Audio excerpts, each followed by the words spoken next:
Olá, eu sou Felipe Recondo e este é o Sem Precedentes, o podcast do Jota em que nós discutimos o Supremo e a Constituição.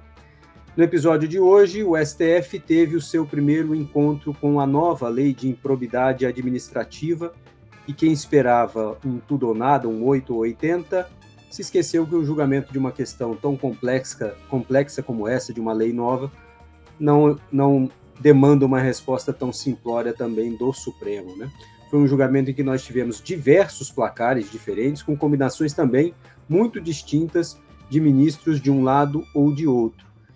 Num dos pontos mais importantes do julgamento, os ministros decidiram que a nova lei pode retroagir para beneficiar pessoas acusadas e condenadas por improbidade, desde que na modalidade culposa. Lembrando, também o tribunal decidiu que a lei não retroage para beneficiar aqueles que foram condenados com ação transitada em julgado. O ministro Alexandre de Moraes, relator do processo, ele angariou a maioria em todos os pontos do julgamento.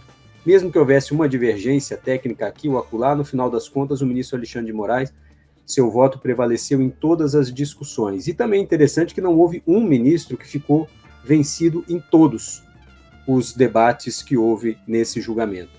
E este foi o primeiro encontro, eu mencionei isso no início, porque já há outras ações diretas de inconstitucionalidade à espera de julgamento, inclusive já pautada sobre a nova lei de improbidade. E para falar desse assunto, a gente convidou o Ronaldo Queiroz, procurador do Ministério Público, um dos nossos maiores especialistas em lei de improbidade. E estão aqui comigo também Tomás Pereira, professor da FGV Direito Rio, e Diego Werneck, professor do INSPER. A Juliana hoje nos abandonou. Ronaldo, queria te agradecer por ter aceito o nosso convite. Eu vou aqui abrir disse isso antes de nós começarmos, mas vou abrir aqui um off. Quando a gente estava se preparando para o julgamento, desde a semana passada, eu fiz a pergunta para você, o que você acha que vai acontecer? E você cantou a bola. E aí eu queria te perguntar se você acha, com a visão de quem é do Ministério Público, quem estuda a lei de improbidade, mas repito isso, né, essencialmente de quem atua em processos de improbidade, o que você achou da solução que o Supremo deu neste primeiro embate da lei de improbidade? Olá, Felipe, Tomás, Diego, a todos que estão nos acompanhando. É um prazer estar aqui conversando com vocês num debate e num diálogo de alto nível, né? Eu acho que esse julgamento supremo ele foi um alívio para todas as partes. O Supremo ele se mostrou aí como uma corte suprema, né? Analisando todos os aspectos e consequências desse julgamento. Como o Felipe bem pontuou, foi um julgamento complexo, difícil de acompanhar. Eu acompanhei voto por voto, fazendo os apontamentos para não me perder, porque houve muita convergência e divergência também. Basicamente, os ministros que tiveram votos iguais foram as posições mais extremadas. Retroage tudo ou não retroage nada. A maioria trabalhou com votos muito técnicos, né? A maioria trabalhou com muita parcimônia para tentar trazer um equilíbrio na lei. Na perspectiva do Ministério Público, né, e dos atores que combatem a improbidade administrativa, uma das maiores preocupações dessa lei, dentre várias, era a nova prescrição, né? São prazos diferentes, tem uma nova prescrição que é intercorrente, que é aquela que corre dentro do processo, e que, se fosse aplicada de forma retroativa, ia trazer um problema muito grande para os processos em curso. Então, na nossa perspectiva, foi um julgamento equilibrado, não agradou totalmente todas as partes, mas também não nos agradou. Eu faço parte de grupos de professores que têm advogados, etc., que também estão tranquilos e reconhecendo a grandeza do Supremo, principalmente porque precisava de uma decisão vinculante. A lei não trouxe nenhuma vacácio legis mais alargada, nenhuma norma de transição, e já mandou aplicar imediatamente aos processos em curso. O caos foi instalado, né? Decisões diferentes foram tomadas e precisava de um alinhamento da nossa mais alta corte, que é o Supremo Tribunal Federal, que ele fez isso. Um julgamento realmente histórico. Eu queria lembrar só de um ponto prévio, né, Ronaldo, que houve uma pressão que talvez tenha passado ao largo de muita gente, mas houve uma pressão política para que o Supremo julgasse esse assunto logo. Houve um pedido, inclusive, do presidente da Câmara, Arthur Lira, ao Supremo para que julgasse esse assunto antes das eleições, e, claro, muito importante que isso fosse definido, porque algumas pessoas têm situação eleitoral pendente em razão desse assunto.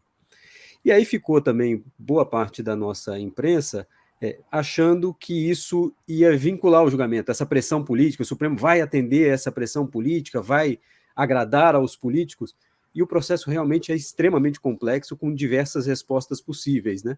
A gente aqui tinha gravado para os nossos assinantes algo que dizia o seguinte: o Supremo vai dar a resposta no tempo que os políticos querem, mas talvez o conteúdo não seja tudo que eles querem. E é isso que você está dizendo, né? Não agradou a classe política como um todo, né? A lei de improbidade, então, não, essa nova lei de improbidade não serviu para beneficiar exageradamente a classe política, a gente pode dizer isso, com essa decisão do Supremo? Exatamente. Eu acho que uma das competências que tem um caráter mais político do Supremo é o poder de agenda, né? E o Supremo, com várias prioridades, essa lei é nova, colocou na frente, né, a pedido e pressão da entidade política e de várias outras entidades, mas o julgamento foi técnico, de fato. E o momento é interessante também, eu entendo essa pressão política, porque essa decisão com caráter vinculante, ela pode melhorar a vida de alguns candidatos, né, que estavam nessa insegurança jurídica, ou definitivamente dizer que ele não pode mais se candidatar, está inelegível, etc. Essas decisões que estavam seguras por liminar agora não podem mais persistir. Se está alinhada a decisão do Supremo, o cidadão pode se candidatar, está elegível. Se está contrária à decisão do Supremo, é o momento de indeferir a liminar e não gerar esperanças que a Constituição não guarda. Tomás, queria chamar você para participar desse debate, e só lembrando algo que o Ronaldo mencionou agora, que vale para o futuro, né? Cada processo vai ter que ser analisado individualmente para ver de que forma ele se adequa a essa decisão do Supremo. Então não tem nada automático, né? Ninguém recebeu uma carta branca do Supremo por conta desse julgamento. Mas, Tomás, vai lá, vamos explorar aqui o Ronaldo. Olá a todos vocês, olá Recondo, Diego, Ronaldo, obrigado por estar aqui com a gente. Eu ia começar falando um pouco sobre essa divisão, né, como eles se dividiram nesse julgamento, né, o Ronaldo mencionou que tiveram maiorias com composições diferentes, mas acho que para quem está acostumado a ver julgamentos sobre esses temas como esse no Supremo, teve, digamos, algumas concentrações em certos grupos meio evidentes, né? O que você teve foram, basicamente, alguns ministros, dentre os quais o ministro Alexandre de Moraes, o que inclusive explica ele ter sido vencedor em todas as 4 teses, digamos assim, que ele estava literalmente fazendo aquele papel do swing voter, como eles falam às vezes, aquele que forma com uma maioria para a esquerda ou uma maioria para a direita, para que lado ele cai, forma-se uma maioria, né?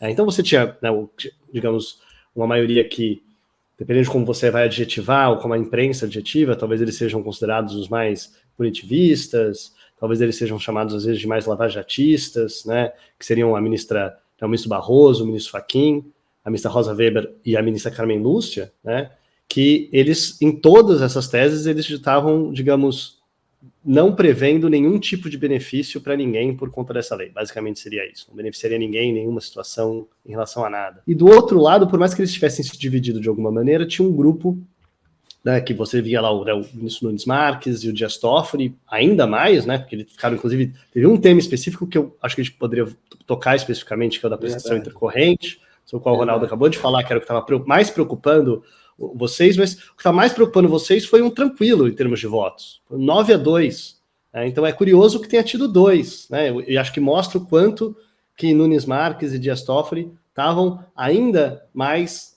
digamos, extremos do que eu chamaria os outros 3 ministros que compunham com eles nesses temas, que são o ministro Lewandowski, o ministro Gilmar Mendes e o ministro André Mendonça, né? Então, basicamente, o que a gente tinha olhando para o julgamento 4 ministros para um lado, 5 ministros para o outro, você precisava de um ministro a mais para fazer 6, né? E daí você tinha, na verdade, o Alexandre de Moraes, que ia para um lado ou com o outro, com o Fux, porque é uma outra coisa que a gente mencionou. Quem também saiu vencedor em todas as teses também foi o Fux. A diferença, talvez, que a gente devesse considerar é que duas coisas chamam a atenção. Um, que o ministro Fux é visto também como um lavajatista, né, nesse grupo, então é curioso que ele não estava consistente com os outros 4, chama atenção. Então, né, mas também uma diferença fundamental entre o ministro Barroso entre o ministro Alexandre de Moraes e o ministro Fux, que é o ministro Alexandre de Moraes é o relator, ele vota primeiro, então ele vota sem saber que vão fazer todos os outros. O ministro Fux vota por último. Então fica também a dúvida, né, se o ministro Fux simplesmente, né, percebeu às vezes que tinha lugares em que não fazia diferença o voto dele vencido, né? Eu ia dizer isso, viu, Tomás? Me parece também querendo apressar o resultado, o final do julgamento. Ele mesmo falou, vou dar um voto conciso, já foram 3 sessões, etc. Pode ser que ele tenha tapado o nariz e vamos embora, né? Por que isso? Porque não teria mudado. Ele teria ficado com os outros 4, digamos assim, nos temas em que eles teria continuado, teria sido um 6-5 em vez de 7-4, como ficou, não teria mudado em nada o resultado num julgamento como esse. Mas é curioso, então eu chamaria atenção para esses 2 fatos. E eu acho que eu pararia, né? Então, voltando talvez ao tema, a gente falando de prescrição intercorrente, então chama particular atenção que o Nunes Marques e o Toffoli são os únicos ministros, esses sim, que ficaram vencidos nesse tema, né? Um tema que, né, sendo que você tinha os outros 9, você tinha ali, né, digamos, na posição majoritária, ministros que, né, olhando para essa contraposição que às vezes a imprensa coloca, né, estava lá, né, o Barroso com o Gilmar Mendes, o Fachin com o Lewandowski, né, eles estavam todos juntos nessa tese, foi apenas Toffoli e Nunes Marques que realmente apareceram como pontos fora, né, dessa agregação. Mas eu acho que isso me chama a atenção em termos de composição e em termos de como funciona o procedimento de votação no Supremo. A gente pode pensar sobre como eu disse, se o ministro Fux ele não fosse o último a votar, talvez, será que ele não teria votado diferentemente? A gente não tem como saber isso. Eu queria até, Ronaldo, que você explicasse isso sobre prescrição intercorrente, que era um receio que vocês tinham, e esse resultado que o Tomás mencionou. É interessante a fala do Tomás, que realmente foi um julgamento demorado, né? Ocupou o plenário do Supremo durante quase todo o mês de agosto. Deu tempo, assim, dos ministros pensarem bem essas causas, etc. Eu vi que teve ministro citando o voto de ministro no plenário, que é interessante isso, que se fosse numa adesão concentrada não daria tempo. E com relação à prescrição intercorrente, há regras até graves na lei, mas nada mais grave do que se aplicar a prescrição intercorrente retroativa. A prescrição intercorrente, qual a diferença de prescrição geral e prescrição intercorrente? A geral é da data do fato até o ajuizamento da ação. E é até um prazo maior, 8 anos, que a lei deu. Se comparado com o prazo antigo, a depender da circunstância concreta, é até um prazo maior. Às vezes lá é um prazo maior. Já a prescrição intercorrente é algo novo no processo civil brasileiro. No processo de conhecimento não existia. Existia uma no processo de execução fiscal, etc., mas não era uma realidade do nosso processo civil. E criaram a prescrição intercorrente com a metade do prazo. A prescrição geral, 8 anos, e a prescrição intercorrente, 4. No processo penal é o mesmo prazo, que ele pode diminuir depois, mas é o mesmo prazo.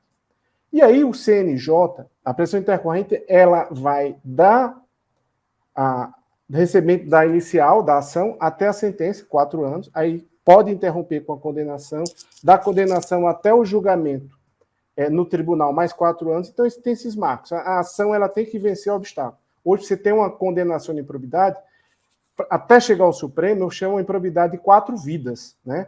Ela tem que sobreviver de 4 em 4 anos essas condenações.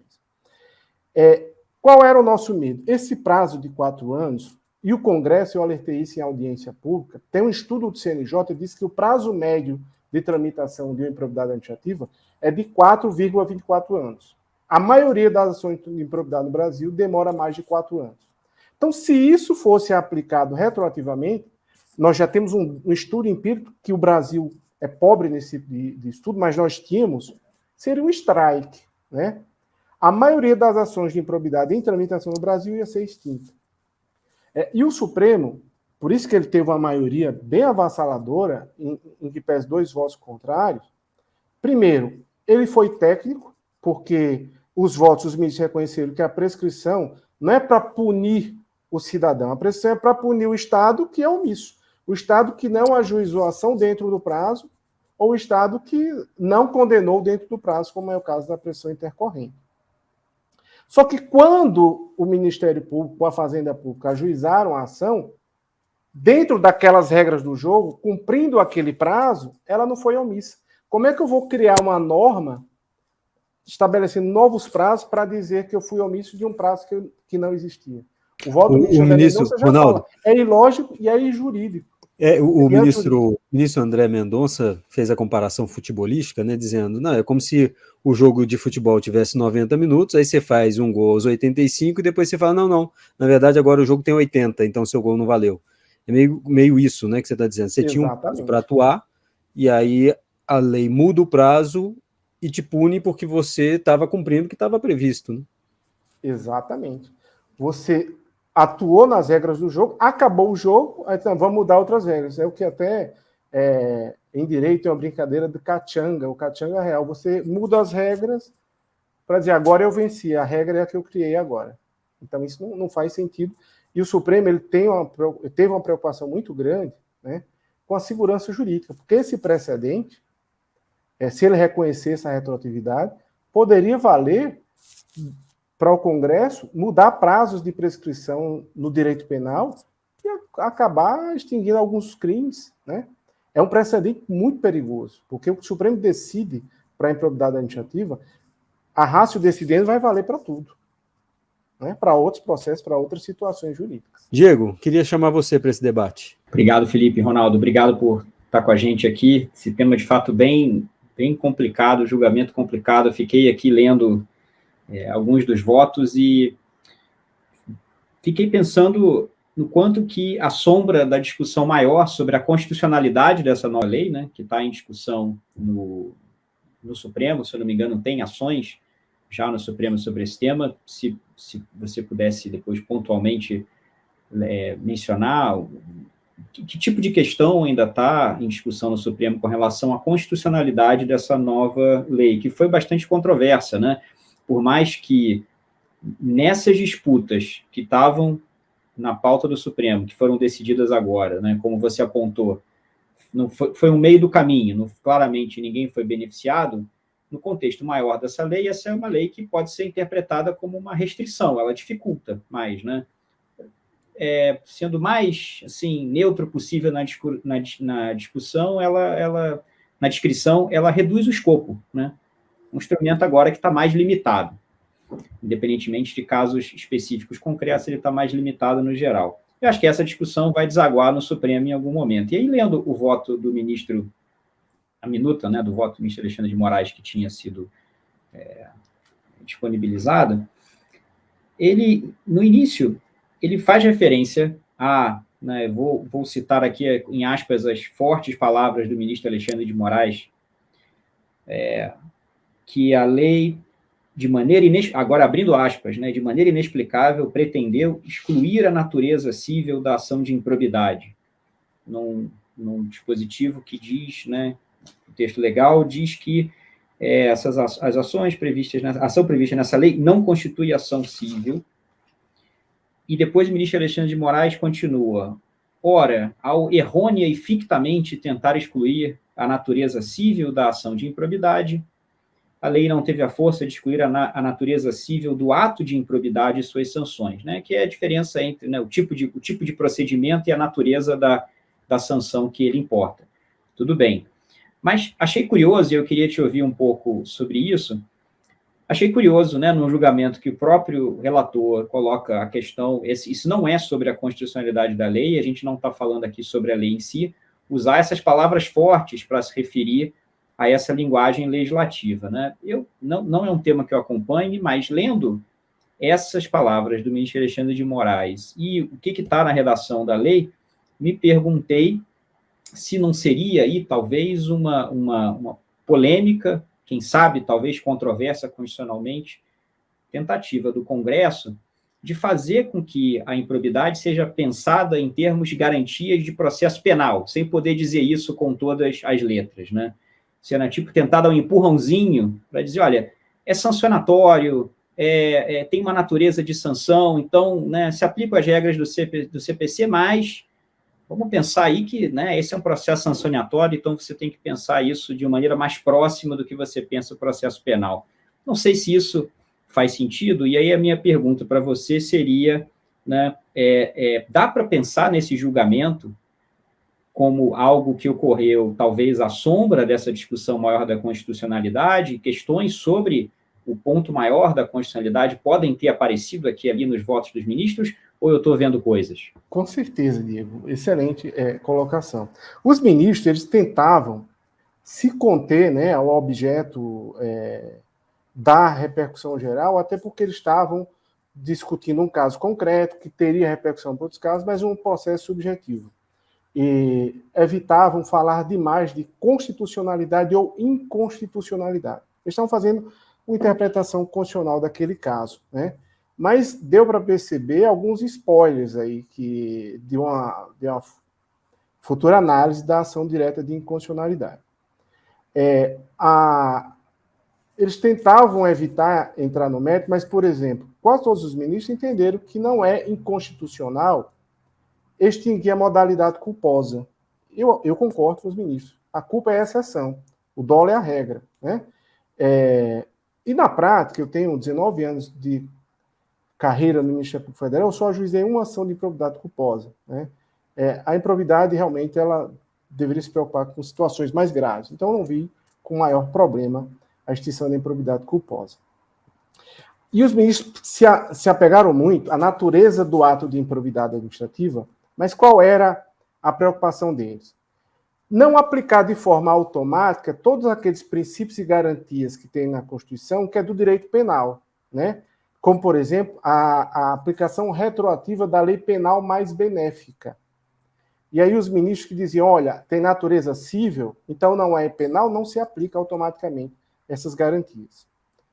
Então, uma parcela dos ministros defenderam a natureza cível da lei de improbidade. Outra parcela defendeu a natureza de direito administrativo sancionador. De uma forma ou de outra, não é penal, então não se aplica automaticamente e com a mesma intensidade todas essas garantias. É óbvio que a improbidade administrativa, ela aplica uma sanção ao cidadão. E sanções muito graves, como, por exemplo, a perda da função pública, é a morte civil do agente público. A suspensão dos direitos políticos afasta a cidadania do cidadão durante um determinado período. É importante que tenha garantias para o cidadão, garantias no processo e garantias na própria aplicação dessa norma. Agora, essas garantias, elas não vêm de forma automática, não é a mesma metodologia do processo penal, a mesma intensidade. Foi isso que o Supremo, tirando o voto do ministro Nunes Marques, Dias Toffoli e Gilmar Mendes, que entendiam que aplicava automático, todos disseram, não aplica esse princípio automático, né? E a natureza cível da ação, ela vai também, essa discussão, ela vai servir de mote para uma ação direta de inconstitucionalidade que está cuidando aí da legitimidade exclusiva ou não do Ministério Público, né? Tem duas ações diretas de inconstitucionalidade ajuizadas pelas associações da Advocacia Pública Federal e Estadual contestando isso. A reforma da Lei de Improbidade Administrativa concedeu legitimidade exclusiva ao Ministério Público agora para ajuizar ações de improbidade e ações e celebrar acordos de não persecução civil. Quando eu andei no Congresso, eu me assustei um pouco que o Congresso estava comprando essa ideia, mas o Congresso quer empoderar o Ministério Público, e eu conversando com alguns deputados, ele disse, olha, o Ministério Público, às vezes, pode até exceder na improbidade, mas é raro você ver uma persecução política. Mas quando uma prefeitura pode ajuizar uma ação de improbidade, e quando o ex-prefeito sai e entra o novo, que é o adversário político, você chove de ver ações de improbidade, sem pé nem cabeça, de persecução política, ou às vezes utilitária, só para liberar a verba da prefeitura, né? Porque a prefeitura está com cadastro restritivo. Então, passou com muita tranquilidade essa exclusividade e essa discussão volta à tona nessas ações diretas de inconstitucionalidade. Um dado que eu queria ressaltar é que essa discussão de legitimidade exclusiva ou não, o fato é o seguinte, esse estudo do CNJ apontou que o Ministério Público é o grande protagonista da ação de improbidade administrativa. 73,73% das ações de improbidade administrativa ajuizadas no Brasil têm a legitimidade do Ministério Público. Ou seja, de cada 10 ações de improbidade, quase 8 é ajuizada pelo Ministério Público. Então, é uma perda muito pequena que a Fazenda Pública ou a Advocacia Pública está trabalhando, né? O que até me causa uma certa curiosidade é que essa ação direta em constitucionalidade só contesta isso, a legitimidade. Tem tanta coisa errada na lei que não está nessa ação direta em constitucionalidade, que aí você pergunta, se você é legitimado, trabalhe por toda a lei, né? Todos os problemas, eu brincando com uma amiga procuradora do Estado, olha, eu não queria brigar por uma legitimidade concorrente se a lei permanecer com tantos problemas. Você está pedindo para entrar num processo cheio de problemas. Ô, Ronaldo, mas que problemas adicionais você colocaria na sua ação direta de inconstitucionalidade? Tá. Aí não dá, seria outro podcast. Eu dei um curso sobre a reforma da lei de improbidade administrativa ontem e hoje para uns juízes federais e estaduais da Paraíba, e é um curso de 10 horas apontando os problemas que essa lei tem, né? E tem vários. Eu vou destacar alguns. Por exemplo, da parte da magistratura, essa lei ela afronta diretamente a independência do magistrado. Tem um dispositivo na lei que diz que o juiz não pode condenar por dispositivo diverso do que consta da petição inicial. Ou seja, se eu ajuizar uma ação de improbidade dizendo que é de enriquecimento ilícito e o juiz entender que é de lesão ao erário, até 25 de outubro de 2021, o juiz poderia dizer, olha, o Ministério Público só dá o fato. Quem dá o direito é o magistrado. Ele pode condenar por outro tipo legal, né?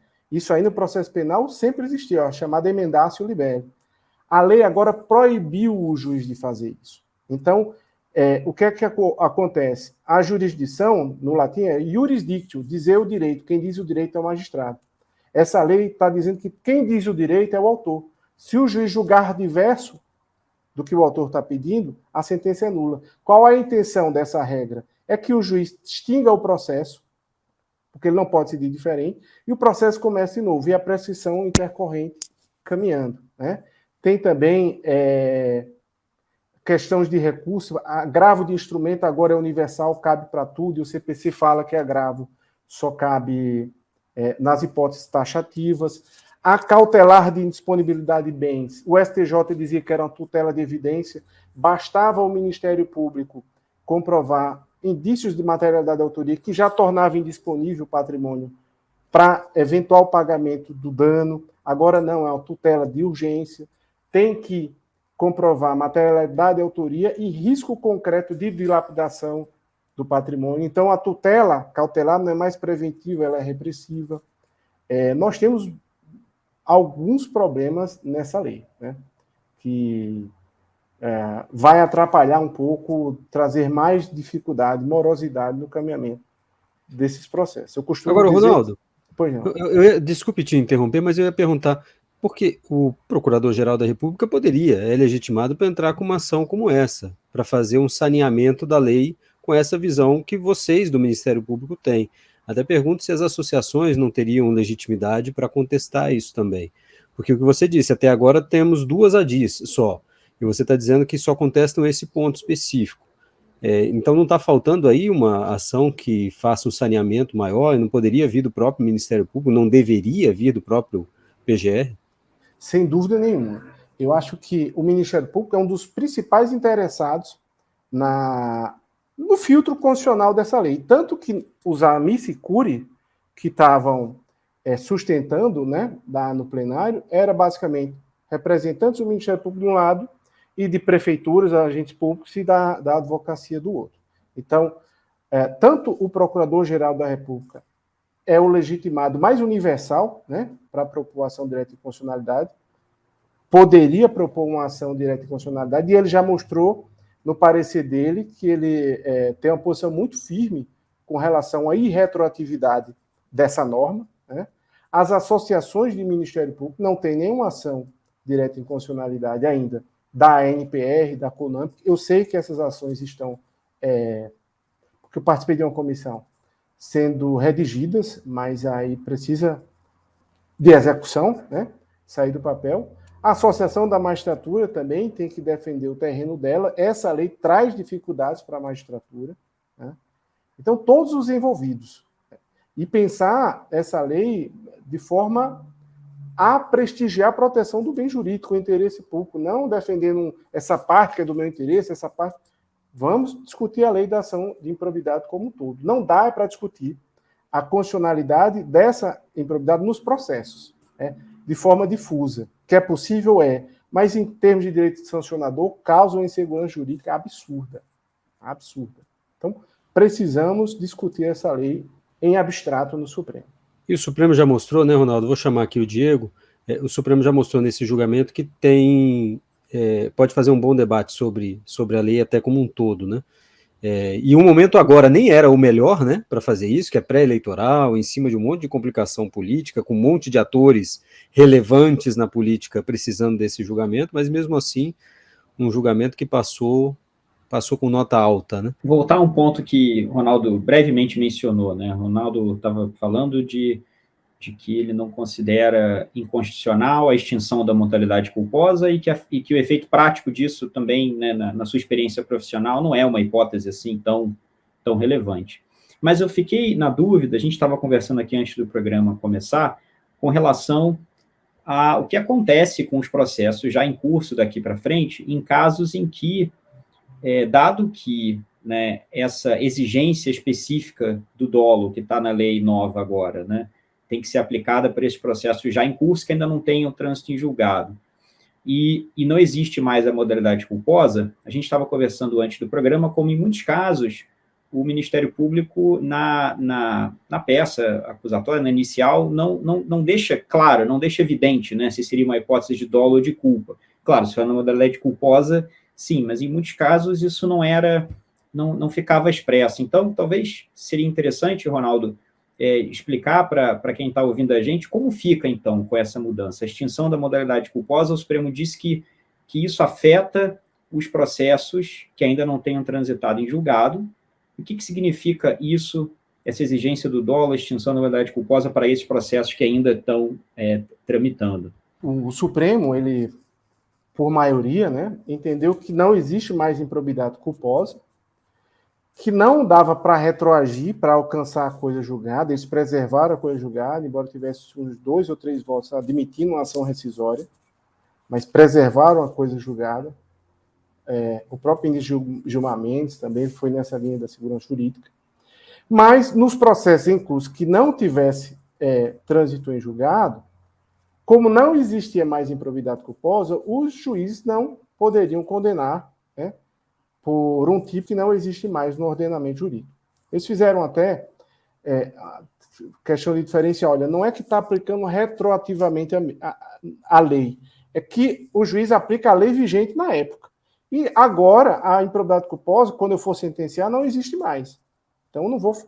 a falta de ultratividade, né, que o ministro Alexandre Moraes tanto falava. Na prática, o que os ministros criam, seja não ultratividade, retroatividade, qualquer estampa, né, é que eles alcançaram. Hoje não pode mais haver condenação por improbidade culposa.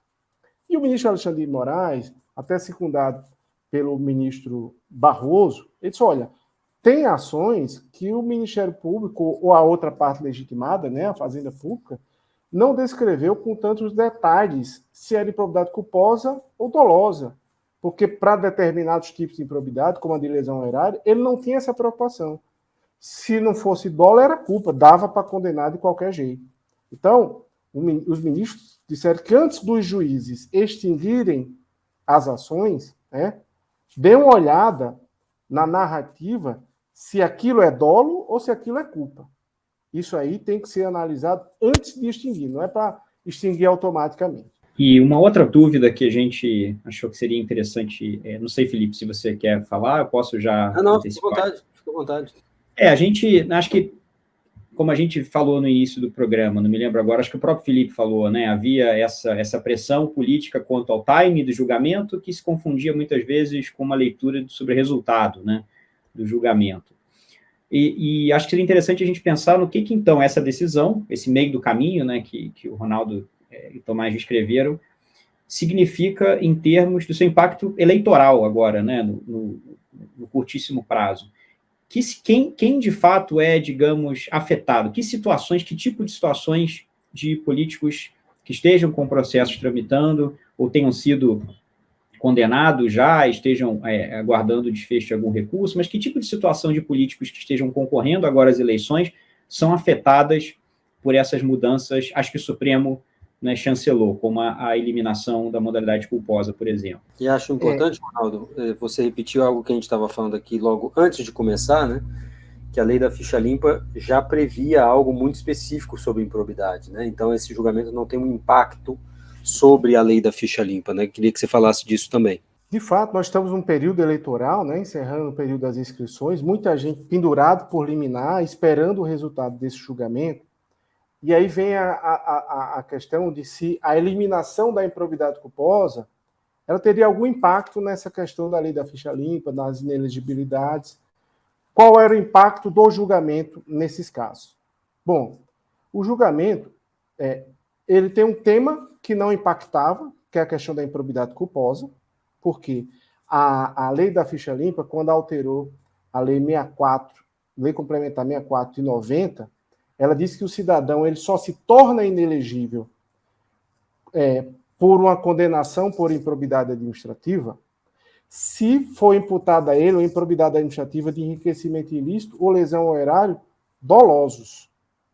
A lei nunca falou em culpa.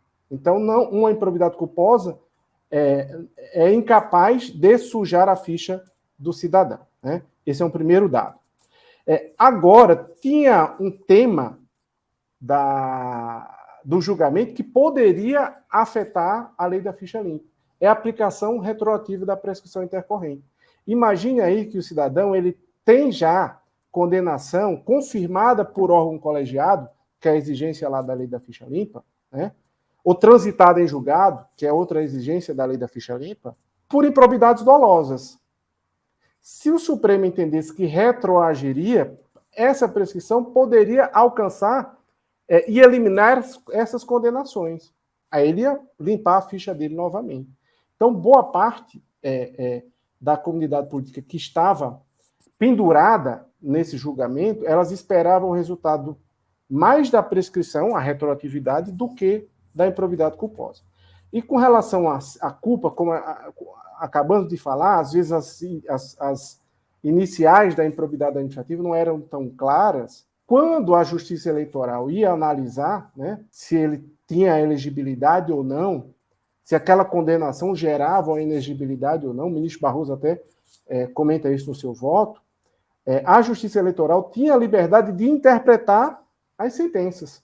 Aquela sentença falava em culpa, mas a Justiça Eleitoral disse, não, mas eu acho que foi dolo. Falou aqui genericamente. Ou a sentença não falava nada também, porque não se preocupava se era dolo ou culpa. E aí a Justiça Eleitoral que tinha que fazer esse ajuste fino, né? Agora, a improbidade culposa, puro sangue, ela nunca sujou a ficha do cidadão. A maior esperança deles era que houvesse a retroatividade da prescrição, que aí mataria condenações dolosas. Por outro lado, Ronaldo, então, continuando, significa que isso também deixa de ser uma questão agora, né? Se a gente só tem improbidade dolosa, não, se é improbidade, é dolosa, sendo dolosa, ficha limpa. Então não existe mais, digamos, essa análise. Imagina-se que a Justiça Eleitoral não vai agora ficar refazendo essa análise, o que seria na prática dizer que se a Justiça Eleitoral dizer isso aparece como doloso, mas na verdade é culposo, seria como se ele tivesse, né, quase que uma revisão criminal, não é criminal, mas uma rescisória da decisão da improbidade. Então, eu imagino que isso deveria, esse tipo de questão deixa de ser uma questão, né? Desapareceria. O encerramento, né, da improbidade culposa, ela encerrou duas questões. A extinção da improbidade culposa, essa da ficha limpa, que agora é só doloso, então qualquer improbidade pode, de fato, se for transitada em julgado e confirmada, ou confirmada por um órgão colegiado, né, improbidade de enriquecimento e lesão erária, sujam a ficha. E outra discussão que o Supremo tinha, agora vai ser superada, é com relação à imprescritibilidade do ressarcimento ao erário, que numa repercussão geral, o Supremo disse, só é imprescritível da improbidade dolosa, da improbidade culposa é prescritível. Agora, como toda improbidade é dolosa, então toda lesão ao erário decorrente da improbidade é imprescritível. Encerrou 2 debates aí que existiam, debates antigos na doutrina. Maravilha, Ronaldo. E aqui para a gente encerrar o nosso Sem Precedentes dessa semana, eu queria chamar o Diego e o Tomás de uma vez, mas eu acho que nós temos um fato único da semana. O Ronaldo trouxe o dele. Improbidade, importantíssimo julgamento, sem dúvida nenhuma, mas se nós olharmos o que aconteceu nesta semana, algo extremamente relevante para o cenário eleitoral e também para a preservação de democracia no Brasil, né? Que foi o discurso, a posse do ministro Alexandre de Moraes. Então, Diego, vai lá. Pois é, Felipe, como você observou na sua análise no texto para o Jota, né, longe de ser um evento meramente burocrático, protocolar, foi não só importante, como talvez um dos eventos políticos mais importantes dos últimos anos no Brasil, em termos do que ele sinaliza, né? Eu diria que sinaliza em 2 dimensões. Uma que você já destacou no seu texto é a legitimidade, né? Você tinha, né, ex-presidentes, autoridades, ex-ministros, era uma lista de notáveis das mais variadas cores, colorações partidárias, ideológicas, profissionais do direito e da política brasileira que estavam lá, numa ocasião em que, e aí eu ressalto o segundo ponto, não é só a legitimidade do que o ministro Alexandre de Moraes representou até aqui, e fez até aqui nesse esforço de contenção da desinformação, mas acho, né, uma legitimidade para frente, né? O discurso dele aponta limites, aponta ameaças, ou melhor, aponta limites que vão ser impostos a quem ameaçar o processo eleitoral e as instituições brasileiras, né? Isso foi uma tônica do discurso dele, ainda que não tivesse sido mencionado no discurso, é o que está na cabeça de todos e todas, imaginando, né, antecipando o que significaria a posse do ministro Alexandre nesse momento no TSE, mas isso foi muito expresso no discurso, né? E é muito importante porque a gente está diante de um ator político, o presidente Bolsonaro, que parece ter ganho uma espécie de imunidade no curto prazo para ter esses comportamentos, né? Ele, né, pode falar coisas que, se outros políticos que não têm as prerrogativas do cargo de presidente falarem, foram, né? O caso do Franceschini, por exemplo, podem ser cassados, já estão respondendo por essas afirmações, e o presidente Bolsonaro está nessa bolha de imunidade, né, pela combinação aí da atuação ou não atuação do PGR e da Câmara dos Deputados. Mas a gente tem que já lembrar o que a gente já mencionou em programas anteriores, é uma sinalização para o futuro também, o que acontece depois das eleições, o que acontece com a eventual bagunça, talvez violência, que foi estimulada por atos e palavras do próprio presidente Bolsonaro daqui até janeiro. Então, acho que esse discurso, ele sinaliza muito do que pode acontecer no futuro, com quem se engajar nesses atos, e, mais importante, sinaliza que tem apoio, né? Pelo menos até o momento, tem apoio para esse tipo de medida. Acho que volta a temas que a gente chegou até a antecipar aqui, né? Acho que é importante essa posse, a sinalização, foi um discurso enfático. Acho que, nesse momento, o ministro Alexandre de Moraes fala que as pessoas que atacarem esse processo, elas vão ser caçadas e presas, né? O que chamou atenção, né? Porque acho que está claro de onde que vai vir esse poder de caçar, né? Viria dessa jurisprudência, desse precedente que firmou uma nova jurisprudência, digamos assim, sinalizou uma nova jurisprudência do TSE para essas novas eleições, que seria do Franceschini, né, que teve o seu mandato cassado por conta de ter falado sobre fraude às urnas, sem nenhum respaldo em fatos e algo do tipo. Então, essa sinalização está clara. Como a gente falou, é uma sinalização especialmente para candidatos, né, porque a única pessoa que pode ter, se as sanções inibem comportamento, né, só podem inibir comportamento de quem eventualmente possa sofrer essa pena. Então, só caçado ter alguém que seja candidato, e mais talvez candidatos que tenham qualquer chance de fato serem eleitos, né? São as únicas pessoas que poderiam eventualmente ser caçados. presos já seria algo que afetaria qualquer um. Fica na dúvida como que isso ocorreria, se isso ocorreria via TSE, via algum tipo, né, de sinalização eleitoral, assim, ou seria exatamente o outro chapéu do ministro Alexandre de Moraes. A gente já sinalizou, ele continua ministro do Supremo, continua relator dos inquéritos das fake news, continua relator dos inquéritos de atos antidemocráticos, né, e a gente sabe que nesses inquéritos a gente já viu buscas e apreensões e mesmo ordens de prisão cautelares no decorrer desses últimos anos. Imagina-se que isso vai continuar ocorrendo.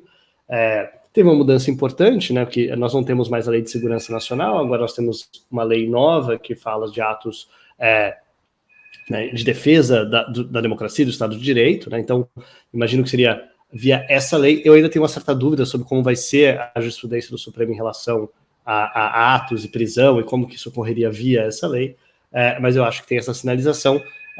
E, de novo, acho que a questão é, o ministro Alexandre de Moraes talvez não conseguisse fazer muita coisa sozinho, mas talvez o mais importante seja que até aqui ele tem tido, de maneira geral, uma sinalização de que o restante do TSE, e certamente o restante do Supremo, de maneira geral, a maioria do Supremo, parece estar com ele apoiando essas iniciativas, né? Seja dos inquéritos, né? Toda vez que isso foi levado ao plenário, toda vez que isso foi levado ao colegiado, o inquérito referendou, né, o que ele vinha fazendo, a sua autoridade. Então, se isso continuar, a gente imagina que a gente vai continuar vendo.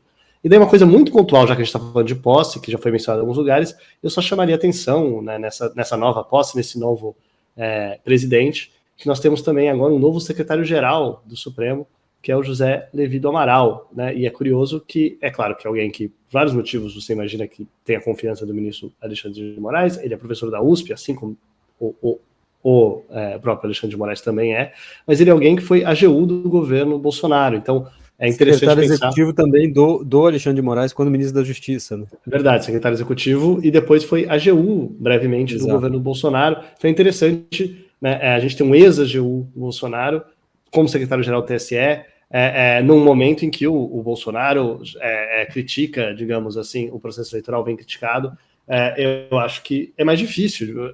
Me parece também tem um elemento estratégico aí, para além das competências do professor Levi de Amaral, de falar, olha, o teu ex-AGU está aqui dentro e está, aparentemente, né, atuando, né, importantemente como secretário-geral do TSE durante esse processo todo. Ronaldo, quer dar seu pitaco também sobre esse assunto?